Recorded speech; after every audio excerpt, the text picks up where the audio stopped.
Just like when naming our YouTube channel, there are do's and don'ts when it comes to naming our YouTube videos. So this is going to be the do section. We already covered the don't section, so if you missed that, go on back. Starting off with number 1, using keywords in our YouTube video titles.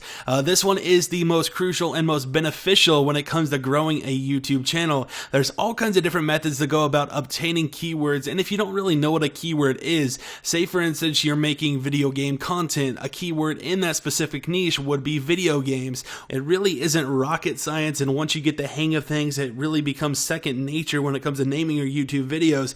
Like I said, there's lots of tools out there when it comes to finding the perfect keywords for you. One of them is the Google Keyword Planner. This is a really great tool. There's Google Trends as well, not necessarily the same as the Keyword Planner, but it does do pretty much the same exact thing. And the last tool I would recommend is keywordtool.io/YouTube. All three of these will get you going in the right direction. If you're still struggling, you can always scope out competitors, people who are doing the same type of videos as you, and see what keywords they're using, and there's a method to go about doing that I'm going to include a little bit later on in this course, so look forward to that.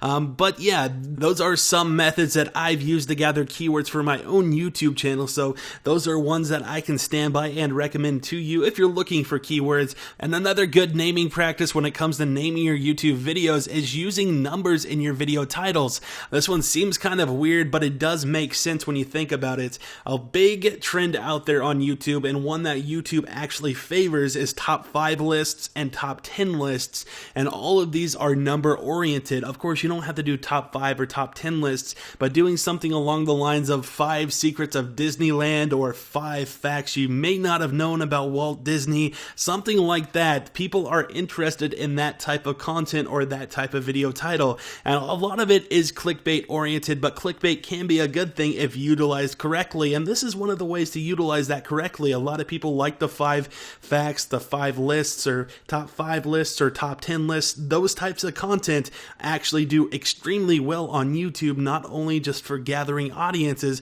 but in the YouTube search algorithm. So using that style or that type of content is a good way to go about growing your channel.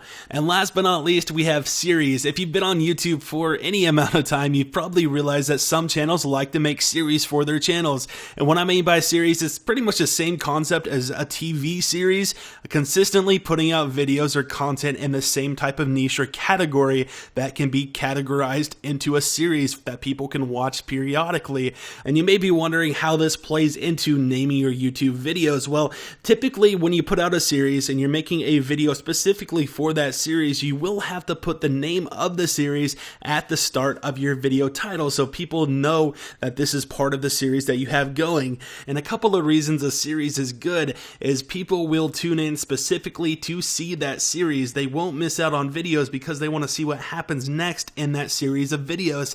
And it's also a really good way to attract new visitors or new subscribers to your channel, mainly because people who watch an episode of the series just randomly who aren't subscribed to your channel will want to subscribe to see the next episode in the series. It's kind of a little chain of events, but it does benefit you in the long run. So these are just some do's when it comes to naming your YouTube channel, and similar to the don'ts, you will fine tune the process. You will find out what works best for your channel, and you might have your own list in a little bit of time, or you just might add on to mine. So keep that in mind when going forward. Thanks for watching this. See you in the next section.